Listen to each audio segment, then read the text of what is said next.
अब देख, बिजनेस में कैश फ्लो स्टेटमेंट देख रहा हूं, नाम है कैश का फ्लो और उसका स्टेटमेंट, मतलब पैसे का आना और जाना। और आना और जाना ही तुम्हें को चेक करना है। साल के शुरुआत में तेरे पास पड़ा हुआ था 10,000 रुपए बेटा कैश में, कैश इन हैंड तेरे पास ओपनिंग डेट पे पड़ा हुआ था 1 अप्रैल को 10,000 रुपए। साल के एंड में 31 मार्च को मान ले तेरे पास पड़ा हुआ है 20,000 रुपए। तो इस साल भर में तेरे पास कैश कितना बढ़ा, कितने से बढ़ा, बोलो ना रे, 10,000 से बढ़ा, 10,000 रुपए से बढ़ा। गूंगे थोड़ी हो या मुंह में कुछ गुड़ाकू भर के रखे हो, क्यों अभी तो बोलना 10,000 से। तो 10,000 से क्या हुआ, कैश का फ्लो बढ़ा। तो ये जो कैश का फ्लो बढ़ा है, नेट इंक्रीज आया है, वो किसके चलते आया, ऑपरेटिंग एक्टिविटी के चलते आया, इन्वेस्टिंग एक्टिविटी के चलते आया, फाइनेंसिंग एक्टिविटी के चलते आया। अब तीनों एक्टिविटी का क्या पढ़े थे आप लोग, अच्छा कैश का आना जाना की बात कर रहे हैं, इसलिए तीनों एक्टिविटी में किसको नहीं जोड़ेंगे, कैश एंड कैश इक्विवेलेंट क्या होते थे, cash in hand, cash at marketable और करंट इन्वेस्टमेंट। ये 4 आइटम को छोड़ करके जितने भी आइटम्स हैं बैलेंस शीट के जो बढ़े हैं, या प्रॉफिट एंड लॉस अकाउंट के, trading profit and loss account के और बैलेंस शीट के जो बढ़े हैं या घटे हैं, कैश के चलते बढ़े हैं या घटे हैं, कैश के चलते। क्योंकि हम जब ये बनाते हैं क्या, trading profit and loss account और बैलेंस शीट, तो वो कैश और एक्रूअल बेसिस पे बनता है। तो हमको एक्रूअल वाली चीजों को नहीं देखना है, एक्रूअल मतलब जो नॉन कैश आइटम्स जो थे ना उनको नहीं देखना है, हमको कैश देखना है। क्योंकि हमारा एक्टिविटी, हमको कैसी एक्टिविटी ट्रेस करना है, कैश फ्लो स्टेटमेंट के लिए ट्रेस करना है। तो हम ऐसी एक्टिविटीज देखेंगे, इनको छोड़ के और नॉन कैश को छोड़ के जो भी एक्टिविटीज हो रही है कैश में, बैलेंस शीट की और trading and profit and loss account की, वो एक्टिविटी को पहचानेंगे कि वो कैश की एक्टिविटी फाइनेंसिंग की है या इन्वेस्टिंग की या ऑपरेटिंग की। फाइनेंसिंग की जानने के लिए क्या देखते हैं, जो हमारे बिजनेस में फंड रेज हुआ है उससे रिलेटेड जो पैसा आना जाना हो रहा है वो उसी, अगर पैसा आता है तो फाइनेंसिंग था, तो जाता है तो भी फाइनेंसिंग है। तो आपने इसको फॉर्मेट के साथ फाइनेंसिंग एक्टिविटी बनाना सीख लिया है। आपको इन्वेस्टिंग भी आ जाता है, अब उसके लिए आप machinery account, provision for depreciation account, ये सब आप लोग बना लेते हो, fixed assets account, accumulated depreciation account, ये सारी चीजें बना के मशीन को आपने एक्वायर करके कैश का कितना आउटफ्लो हुआ था, क्योंकि मशीन खरीदने से पैसा जाता है और मशीन बेचने से पैसा आता है, तो कितना इनफ्लो आया आपका इन्वेस्टिंग एक्टिविटी से। इन्वेस्टिंग एक्टिविटी मतलब ऐसी एक्टिविटी जो बिजनेस की आपकी नॉन ऑपरेटिंग एक्टिविटी थी।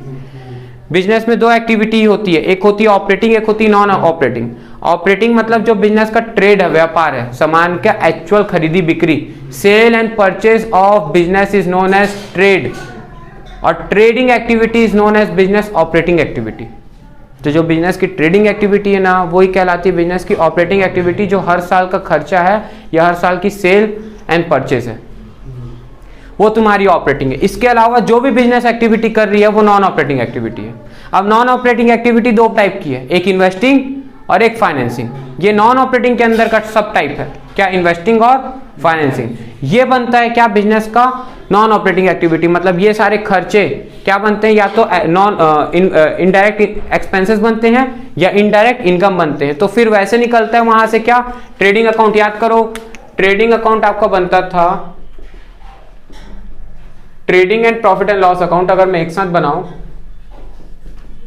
तो यहां पे आप लोग जो दिखाते थे, क्या दिखाते थे, यहां पे सेल्स, क्लोजिंग स्टॉक, यहां क्या दिखाते थे, ओपनिंग स्टॉक, यहां पे परचेज, यहां पे डायरेक्ट एक्सपेंस, और यहां आ जाता था क्या, ग्रॉस प्रॉफिट। ऐसे ही आता था, यहां पे by sales, by closing stock to opening stock to purchase to direct expense to gross profit carried down. यही ग्रॉस प्रॉफिट, ग्रॉस प्रॉफिट, यही ग्रॉस प्रॉफिट, क्योंकि डायरेक्ट एक्सपेंस माइनस करे थे आपने जो डायरेक्टली प्रोडक्शन पे लगा। फिर यहाँ पे आप लोग माइनस क्या देते थे, क्या, इनडायरेक्ट एक्सपेंसेस, और प्लस कर देते थे क्या, इनडायरेक्ट इनकम। इनडायरेक्ट इनकम मतलब एबनॉर्मल इनकम जो कभी कभार होती है, जो आपके बिजनेस का ऑपरेटिंग इनकम नहीं है, क्योंकि अगर वो ऑपरेटिंग इनकम होती तो ऑलरेडी क्या बन जाती, सेल्स बन जाती। तो फिर इन सब चीजों को प्लस माइनस करके क्या निकल जाता था, नेट प्रॉफिट निकल जाता था। तो यहाँ पे आने वाले जो टर्म्स हैं या जो बैलेंस शीट में ऐसे टर्म जो मशीन खरीद लिए या बिल्डिंग खरीद लिए, इन्वेस्टमेंट कर लिया, गुडविल वुडविल खरीद ली, परचेस कर लिया किसी कंपनी की, तो आपने परचेस गुडविल रिकॉर्ड कर लिया अपनी बुक में, तो ये सारी एक्टिविटीज। या फिर आपने कैपिटल से पैसा ले लिया, लायबिलिटी साइड में शेयर कैपिटल से पैसा ले लिया, बैंक लोन से पैसा ले लिया, डिबेंचर से पैसा ले लिया, तो पैसा ले लिया, वो कौन सी एक्टिविटी हो गई? ऑपरेटिंग तो नहीं रही, वो कौन सी एक्टिविटी हो गई? फाइनेंसिंग एक्टिविटी हो गई। और आपने जो बैलेंस शीट के एसेट साइड में जो टर्म्स थे जिनको आपने खरीदा था, वो कौन सी एक्टिविटी हो गई? इन्वेस्टिंग एक्टिविटी हो गई। और यहाँ जो टर्म्स आए हैं उनसे ही तो रिलेटेड है ना टर्म, उनकी खरीदी बिक्री से, या तो फाइनेंसिंग की खरीदी बिक्री से, मतलब फंड रेज करने से, या तो इन्वेस्टमेंट करने से, उसकी खरीदी बिक्री से, इन्वेस्टमेंट की, जो आपको गेन हुआ है या लॉस हुआ है, जो एबनॉर्मल गेन है या एबनॉर्मल लॉसेस है, या कभी कभार होने वाले खर्चे ही तो इनडायरेक्ट एक्सपेंस बने या इनडायरेक्ट इनकम बनी, उसको आपने अपने ग्रॉस प्रॉफिट में ऐड कर दिया या लेस कर दिया, तो क्या निकल गया आपके बिजनेस का? नेट प्रॉफिट निकल गया। तो यहाँ आने वाले टर्म कैसे हैं? Non operating. और यहाँ आने वाले टर्म कैसे थे? ऑपरेटिंग। तो आपने यही तो किया अभी क्लियर हुआ आप लोगों को? आप लोगों ने फाइनेंसिंग में क्या किया है और इन्वेस्टिंग में क्या किया, अच्छे से क्लियर हुआ। अब मैं बता रहा हूँ ऑपरेटिंग। तो ऑपरेटिंग में मैं किन चीजों को ध्यान दूंगा बेटा? इन्हीं चीज को तो ध्यान दूंगा, यही तो बचा है। तो ऑपरेटिंग मेथड के अंदर में दो मेथड लगता है। ऑपरेटिंग एक्टिविटी, जब आप लोग कैश फ्लो निकालोगे, cash flow from operating activity. आपने ये 10,000 बढ़ा था, आपको पता चल गया, फाइनेंसिंग से आपने निकाल लिया, आया गया, इन्वेस्टिंग से निकाल लिया, पर अभी आपका क्या बचा निकालना? ऑपरेटिंग से कितना है। तो ऑपरेटिंग से निकालने का दो अप्रोच होता है, एक होता है डायरेक्ट मेथड, एक होता है इनडायरेक्ट।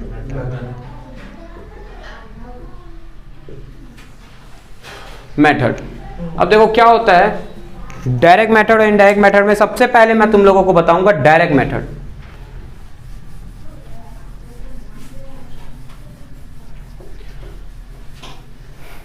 देखो डायरेक्ट मेथड में मेरे को ये टर्म्स लेना ना, सीधा सीधा मैं एक फॉर्मेट बना देता हूं। एक फॉर्मेट बना करके इसमें एक ये कॉलम बना दिया, कितना कैश आया गया है यहां पे लिख दूंगा, यहां पे लिख देता हूं cash flow statement from operating activity.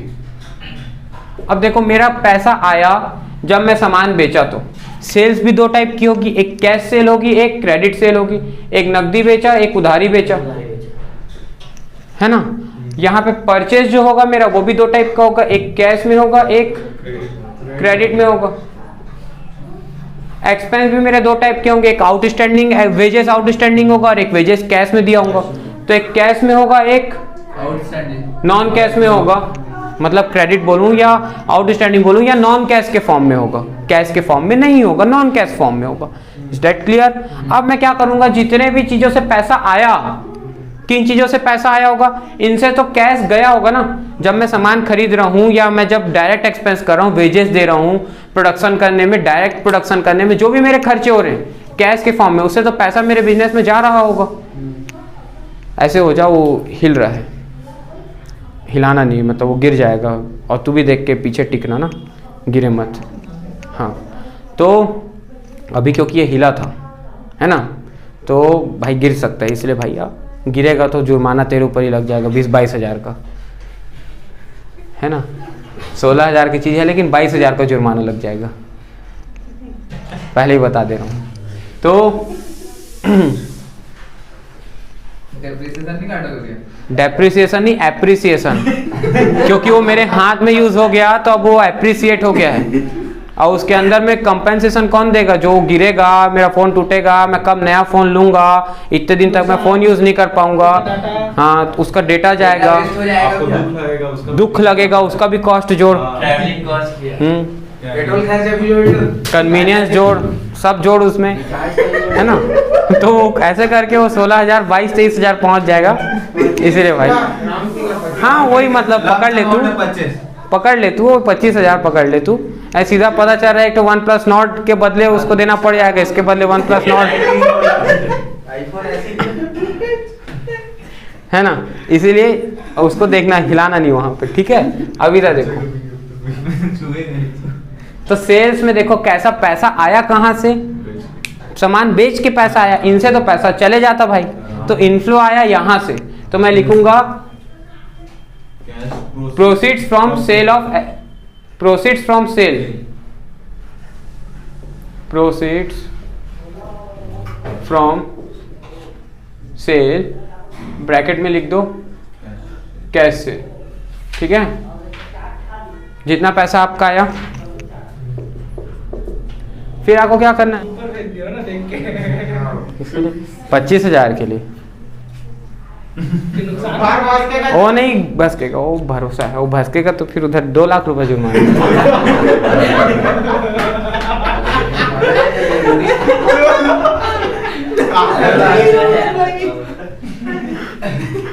मतलब यहाँ रखे कदम ना तो पल पल पे जुर्माना है, यहाँ आने का जुर्माना है, यहाँ पल पल में, हाँ यहाँ आने का जुर्माना है।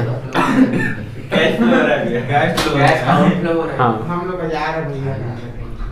तो प्रोसीड फ्रॉम सेल ये समझे, ठीक। ये ब्रैकेट में नहीं दिखाएंगे क्योंकि ये प्लस बैलेंस है भैया, महानुभाव मत बनना, इनफ्लो है, ये पैसा आ रहा है, तुम ससुरा दिखा दिए ब्रैकेट लगा करके, तो उल्टा जा रहा है दिखा दिए, तो गलती मत करना, ठीक है। अभी माइनस कर दो, क्या ये कैश परचेज को माइनस कर दो, कैश डायरेक्ट एक्सपेंस को माइनस कर दो। क्या माइनस कर देता हूं मैं, cash purchase.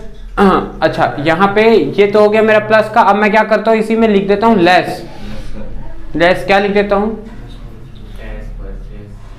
Cash outflow from purchase और डायरेक्ट एक्सपेंस। तो ये पैसा चले गया। अब इसको तुम ब्रैकेट में दिखा दो, माइनस मतलब ब्रैकेट लगा दो, ठीक है। इधर देखना, यहाँ ध्यान दे, ठीक है। तो अब मेरे पास लेकिन एक चीज और याद रखना, थोड़ा आप ध्यान से देखना, ये जो इनडायरेक्ट एक्सपेंस था ना, ये 2 पार्ट में टूटता है। जो खर्चे थे ना मेरे इनडायरेक्ट एक्सपेंस के, इस इनडायरेक्ट एक्सपेंस में आ जाता है डेप्रिसिएशन, सैलरी, जो कि मेरे बिजनेस को ऑपरेट करने के लिए जरूरी है। मतलब इसके मेरे बिजनेस की ऑपरेटिंग एक्टिविटी कंप्लीट नहीं हो सकती। तो वो जो इनडायरेक्ट एक्सपेंस है, ये 2 पार्ट में टूटते हैं। एक बन जाता है ऑपरेटिंग एक्सपेंस, एक बन जाता है नॉन ऑपरेटिंग एक्सपेंस। तो ये जो ऑपरेटिंग एक्सपेंस है, जैसे कि डेप्रिसिएशन हो गया, सैलरी हो गया, मतलब कि जो हर साल डे टू डे लगते हैं खर्चे, ऐसे इनडायरेक्ट एक्सपेंस जो प्रोडक्शन में नहीं लग रहे। देखो सबसे पहले तो पहचानो डायरेक्ट एक्सपेंस क्या होता है और इनडायरेक्ट एक्सपेंस क्या होता है। डायरेक्ट एक्सपेंस मतलब जो डायरेक्टली प्रोडक्शन करने में सामान को लगे, या उस सामान को प्रोक्योरमेंट में, अगर मान लो मैं फ्लिपकार्ट हूं तो मैं सामान बनाऊंगा तो नहीं, लेकिन सामान खरीद के बेचूंगा, तो खरीदने तक का या प्रोडक्शन करने तक में जो खर्चा हो रहा है डायरेक्टली प्रोडक्शन में, वो डायरेक्ट एक्सपेंस है। और जो इनडायरेक्टली उसको बेचने में या उसको जो भी खर्चा आ रहा है, वो जो भी खर्चा है, उसके अलावा जो भी खर्चा है, वो सब इनडायरेक्ट एक्सपेंस है। अब इनडायरेक्ट भी 2 प्रकार का है। जो मेरा इनडायरेक्ट एक्सपेंस होते हुए भी, मतलब जो डायरेक्टली प्रोडक्शन में नहीं लगा, पर अगर मैं बिजनेस में सामान नहीं बेचता या सेल्स एजेंट नहीं रखता, सेल्स एजेंट को क्या दे रहा हूँ, सैलरी देना मेरे लिए खर्चा है। कैसा खर्चा है, इनडायरेक्ट एक्सपेंस है, क्योंकि डायरेक्टली प्रोडक्शन में तो नहीं लगा। अगर प्रोडक्शन मैनेजर होता या वो उसमें लगा हुआ लेबर होता और उसको मैं वेजेस देता, और या प्रोडक्शन मैनेजर को मैं सैलरी देता, तो वो मेरा कहाँ आता, डायरेक्ट एक्सपेंस में आता।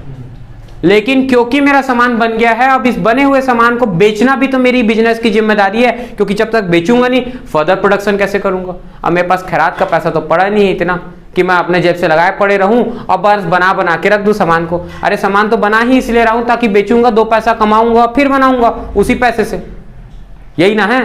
तो बेचना भी तो मेरे बिजनेस का एक एक्टिविटी है। तो सेल्स एजेंट को रखना मेरे बिजनेस में, मेरे बिजनेस का डे टू डे एक्टिविटी है, उसके बिना काम नहीं चल सकता मेरे बिजनेस, उसके बिना ऑपरेट नहीं हो सकता। तो उसको पैसा देना ही मेरे बिजनेस की क्या हो गई, ऑपरेटिंग एक्सपेंस हो गया। मतलब इनडायरेक्ट एक्सपेंस होते हुए भी, क्योंकि प्रोडक्शन में नहीं लगा था डायरेक्टली, इसलिए इनडायरेक्ट एक्सपेंस। अब इनडायरेक्ट एक्सपेंस होते हुए भी कौन क्या खर्चा बन गया, ऑपरेटिंग एक्सपेंस बन गया।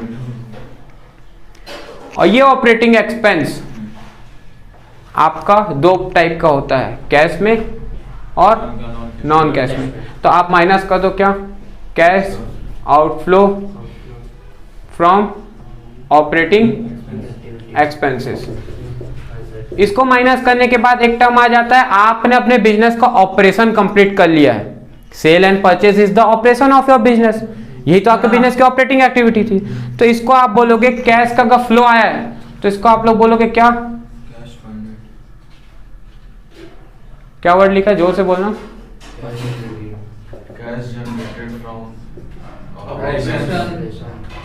इसको बोलेंगे हम लोग क्या, कैश जनरेटेड फ्रॉम ऑपरेशन। इतना आपके बिजनेस में आपका ऑपरेशन चला करके इतना कैश जनरेट हो गया है। अब इसमें से आप माइनस कर दोगे क्या, जितना आपके कंपनी में इनकम टैक्स लगा। भाई कंपनी भी एक आर्टिफिशियल पर्सन है जिसका सेपरेट लीगल एग्जिस्टेंस होता है, परपेचुअल सक्सेशन होता है और कॉमन सील होता है। तो आप जब कंपनी का कैश फ्लो बना रहे हो तो कंपनी के ऊपर भी सरकार क्या लगा रही होगी, जीएसटी वाला नहीं बोल रहा हूं, वो जीएसटी तो इनपुट आउटपुट बन जाता है। कंपनी कभी जीएसटी अपने जेब से भरती है या जितना भरती है उतना कस्टमर से ले लेती है, अपने सामान पे उसकी कीमत जोड़ के कस्टमर से ले लेती है ना, है ना। तो उसके अल्टीमेट जो लायबिलिटी है वो किसको ब्राउन करनी पड़ रही, कस्टमर को। कंपनी को थोड़ी जीएसटी का पैसा देना पड़ रहा है, कंपनी को क्या चीज का पैसा देना पड़ता है, कॉर्पोरेट टैक्स का। किस चीज का, कॉर्पोरेट टैक्स। ये कॉर्पोरेट टैक्स मतलब कि कंपनी के ऊपर में लगा हुआ टैक्स, ये भी कंपनी के लिए इनकम टैक्स है, ये भी कंपनी के लिए इनकम टैक्स है। इससे भी तो कंपनी का क्या हो रहा होगा, आउटफ्लो हो रहा होगा कि नहीं हो रहा होगा। अच्छा, इसको बोलते हैं नेट ऑफ रिफंड। ये क्या वर्ड है, मैं इसको समझा देता हूं। मान लो तुमको सरकार ने टैक्स लगाया था 1 लाख रुपए का, इसके लिए सरकार ने पहले ही तुमसे 50,000 रुपए जमा करवा लिया था।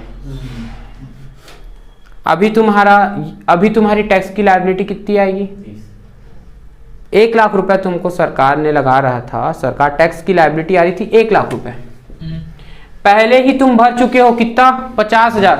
तो अभी कितना भरोगे, बचा 50 भरोगे ना। तो ये हो गया नेट ऑफ रिफंड, कि जो आपको पैसा वापस आ गया, रिफंड आ गया। भाई जितना आपसे एडवांस टैक्स काट ली थी या टीडीएस काट ली थी, उसका आपको रिफंड देगी कि नहीं देगी सरकार, ताकि आप नेट बैलेंस भरो। यहाँ भाई आप 1.5 लाख तो नहीं भरोगे, टैक्स लायबिलिटी जब 1 लाख आई है उसमें से अगर कोई पैसा एडवांस में ले ली है सरकार, तो उसका आप रिफंड का एडजस्ट करने के बाद जो पैसा बच रहा है टैक्स लायबिलिटी का, वो तो पे करोगे। तो वही पे करते हैं हम लोग यहाँ पे, और वो दिखा देते हैं, माइनस कर देते हैं। तो इनकम टैक्स पेड, साथ में हम लोग किसी प्रकार की कोई आइटम बच गई जो नहीं पता, कुछ होगी, कुछ भी, जैसे कैश का आउटफ्लो इनफ्लो आया किसी एक्स्ट्रा ऑर्डिनरी आइटम से, अचानक से बिजनेस में लॉस हो गया, अचानक से चोरी हो गया कैश की, या फिर अचानक से आपको इंश्योरेंस कंपनी का क्लेम मिल गया, या आपका बैड डेट रिकवर्ड हो गया, अचानक से कैश देके चले गया। तो ये जो भी एक्टिविटीज जो आपने कभी अपने बिजनेस के ऑर्डिनरी बिजनेस में नहीं सोची थी, पर कोई एक्स्ट्रा ऑर्डिनरी अचानक से कोई चीज आपके बिजनेस में हो गई, तो उसका पैसा तो अभी आपके बिजनेस के ऑपरेटिंग एक्टिविटी में नहीं जुड़ा है। तो आप क्या करो, अगर मान लो उससे कोई घाटा होता है तो extra ordinary income if any debited मतलब क्या, प्रॉफिट एंड लॉस अकाउंट के डेबिट में मतलब खर्चा, प्रॉफिट एंड लॉस अकाउंट का डेबिट साइड मतलब एक्सपेंस होता है। तो अगर कोई आपके प्रॉफिट एंड लॉस अकाउंट के साइड में, मतलब यहाँ पे देखो, ये trading and profit and loss account का डेबिट साइड था, ये क्रेडिट साइड था। तो अगर प्रॉफिट एंड लॉस अकाउंट के किसी डेबिट साइड में आया तो वो क्या होगा, खर्चा ही ना होगा, और क्रेडिट में आता तो क्या होता, इनकम होता। तो अगर कोई भी आपका extra ordinary item debit side में अगर कुछ आया है उस साल, और अगर वो कैश में आपके बिजनेस का पैसा लेके गया था, तो वो आपके बिजनेस के कैश को क्या कर देगा, कम कर देगा। तो extraordinary item if any debited to profit and loss account, cash वाला। और वैसे ही अगर कोई एक्स्ट्रा ऑर्डिनरी, ये तुमको ज्यादा क्लियर कब होगा मालूम है, एक्स्ट्रा ऑर्डिनरी आइटम जब तुम क्वेश्चन में ही इसका एक टॉपिक का क्वेश्चन आएगा, जब तुम इसको बनाओगे ना तब और क्लियर हो जाएगा। मेरे बोलने से शायद लगभग क्लियर हो गया होगा क्या होता है, नहीं हुआ है तो जब क्वेश्चन में आएगा ना तभी क्लियर करना है, ज्यादा इंपॉर्टेंट टर्म नहीं है। मान लो इसके अलावा कुछ और भी चीजें जो बच गई उसको बता रहा है, खर्चा हुआ है तो पैसा चले जाएगा तो माइनस कर दो, इनकम हुआ है तो प्लस कर दो। पैसे के आने पे ना, पर इनकम एक्रूअल वाला ना हो, नॉन कैश वाला ना हो, कैश में हुआ हो और बिजनेस का ऑपरेटिंग का पार्ट हो, तो यहाँ आएगा। 2 रिक्वायरमेंट, एक तो कैश में होना चाहिए प्रॉफिट या एक्सपेंस, दूसरा ऑपरेटिंग का पार्ट होना चाहिए, वो income. If any credited to profit and loss account, क्या बोला समझ में, और ये हो जाता क्या, प्लस। ये देखो एक्स्ट्रा ऑर्डिनरी आइटम अगर कोई क्रेडिट हुआ है तो क्रेडिटेड बोला हूं, क्लियर हुआ। तो यहां पे आ जाता है, ये जो आया आपका अमाउंट, ये आ जाता है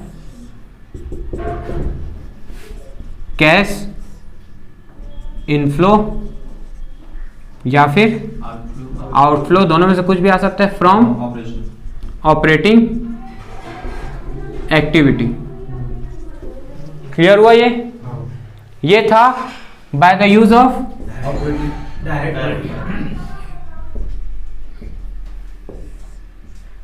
डायरेक्ट मेथड। अब कहानी में थोड़ा ट्विस्ट है, एक बड़ा सा।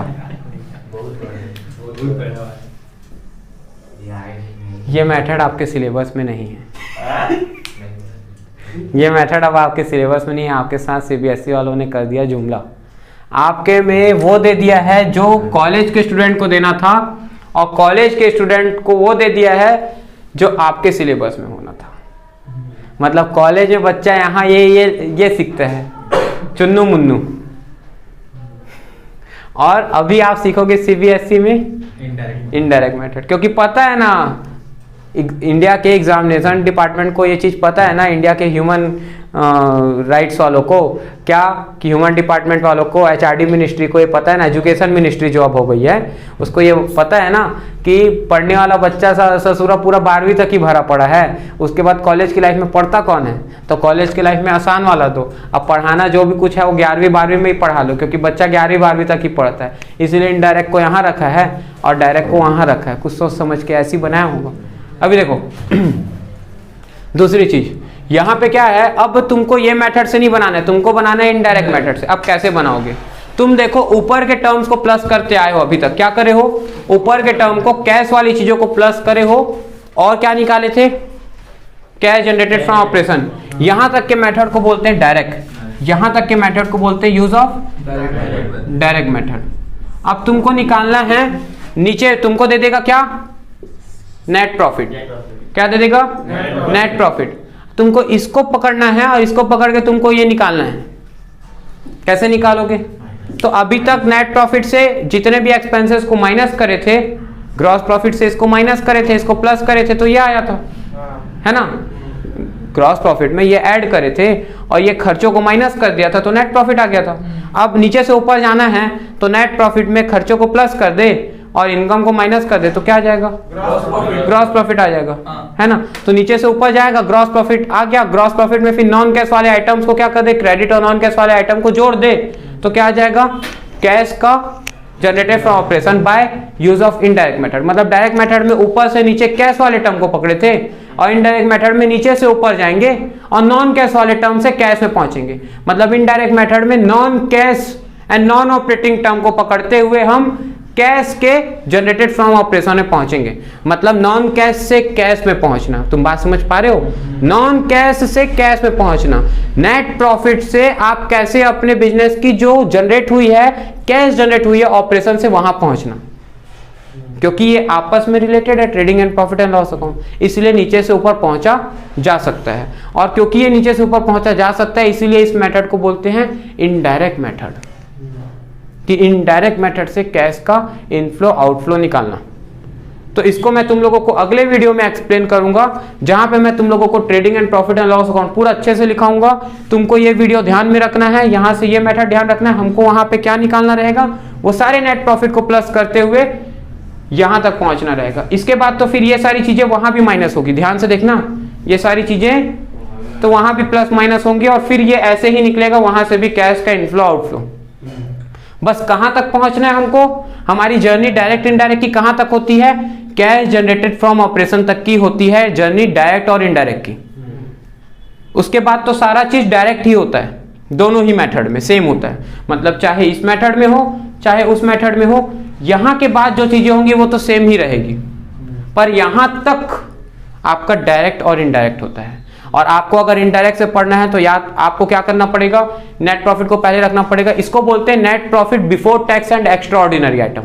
इसके पहले भी तुमको कुछ निकालने दे रहा होगा, वहां तुम देख पा रहे हो एक फॉर्मेट दिया होगा टीएस ग्लोबल में, पीछे में लिखा होगा वहां पे प्रॉफिट आफ्टर टैक्स, उसमें आप ऐड करोगे रिजर्व और बाकी चीजें जो आप अपना माइनस कर दोगे प्रॉफिट से, उनको वापस ऐड करके वो निकाल रहा होगा पहले net profit before tax and extra ordinary item. उसमें फिर क्या कर रहा होगा वो नॉन कैश और नॉन ऑपरेटिंग एक्सपेंस को प्लस कर दे रहा होगा, और non cash and non operating income को माइनस कर दे रहा होगा, तो आ जा रहा होगा उसका operating profit before working capital changes. मैंने यहाँ पे एक टर्म नहीं लिखा है, यहाँ पे आपका ग्रॉस प्रॉफिट से, ये देखो आपके ग्रॉस प्रॉफिट से जब आप ऑपरेटिंग एक्सपेंसेस को माइनस कर देते हो तो आ जाता है ऑपरेटिंग प्रॉफिट, और ये आप लोग को मैंने पढ़ाया था अकाउंटिंग रेशियो में। और फिर ऑपरेटिंग प्रॉफिट से जब आप इनडायरेक्ट एक्सपेंस का नॉन ऑपरेटिंग एक्सपेंस को माइनस कर देते हो तो आ जाता है नेट प्रॉफिट। तो अभी आपने क्या किया है, non cash and non operating expense को इस net profit before tax and extra ordinary item में प्लस करके, non cash and non operating expense को प्लस करके आपने कहां पहुंच गया, operating profit before working capital changes.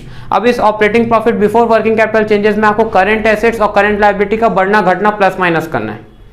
तो जो घाटा है उसको प्लस करोगे और जो फायदा है उसको माइनस करोगे। तो तुम मुझे बताओ करंट एसेट का बढ़ना, अच्छा करंट एसेट में किन चीजों को छोड़ोगे और करंट लायबिलिटी में किन चीजों को छोड़ोगे जो खुद कैश एंड कैश इक्विवेलेंट है, मतलब cash in hand, cash at bank, current investment और मार्केटेबल सिक्योरिटीज को छोड़ करके जो भी आपके करंट एसेट्स या बैंक ओवरड्राफ्ट को छोड़ करके जो भी आपके करंट एसेट या करंट लायबिलिटी है, अगर करंट एसेट्स घटता है और करंट लायबिलिटी बढ़ती है, आपने रिवैल्यूएशन पढ़ा है, तो बताओ मेरे को ये दोनों ही आपके लिए घाटा है फायदा है? मैं फिर से बोल देता हूं, करंट एसेट्स का घटना और करंट लायबिलिटी का बढ़ना आपके लिए घाटा है या फायदा है? घाटा है। घाटा है। क्योंकि घाटा है इसलिए आप एड बैक कर दे रहे हो, क्योंकि आप नीचे से ऊपर जा रहे हो। तो operating profit before working capital changes निकालने के बाद आप क्या करोगे?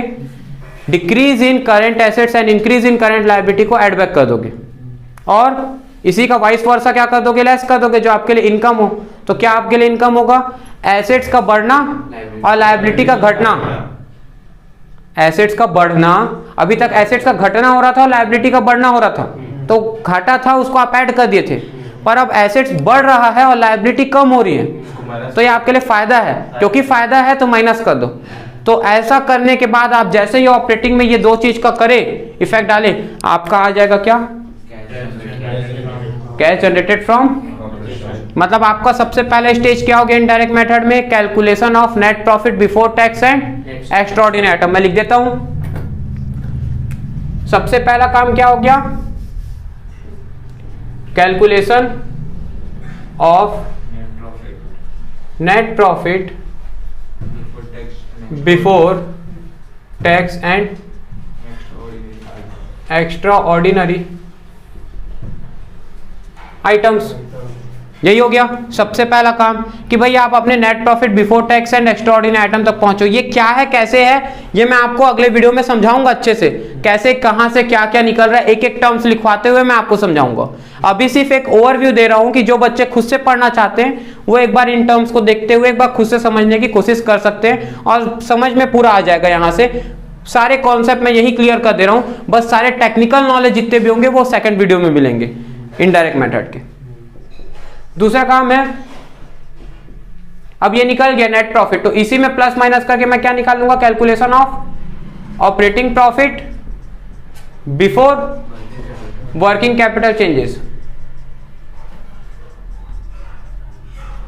अब फिर इसमें क्या करूंगा? एड लेस करूंगा, वही increase in asset, decrease in liability, decrease in liability, increase in liability, decrease in assets.